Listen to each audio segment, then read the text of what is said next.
video is a perfect example of good intention does not always equal good action.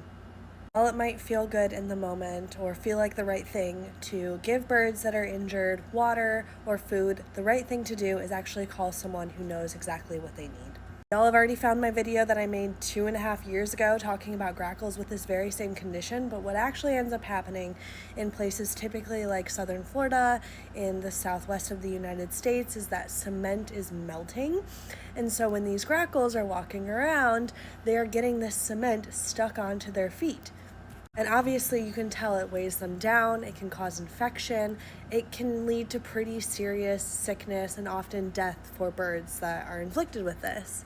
But what it's more important to do than to offer this bird food or water is to call a wildlife protection agency or someone who knows more about these birds than we do as like bird civilians, we can say, then they are able to protect them and advise on what you should do or what the next steps are to keep this bird safe.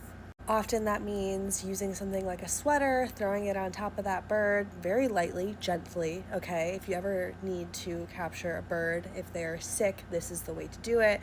And then just scoop them right up, plop them into a box, and then from there you can take them to an agency that can actually do the work that they need done in order to save their lives. At that point, they'll of course know whether or not they can give these birds food or water, so don't you worry at all about whether or not this bird will be given the substance that they need. The first and most important thing, other than the other resources that they obviously need to stay alive, is making sure that infection is taken care of, or the injury. So if you see a bird like this, immediately run to Google, look up your closest wildlife protection agency, give them a call. 9 times out of 10, they have a 24/7 helpline, or they have someone who's available that can help answer questions, or a local organization that can give you the answers that you need in order to help this bird.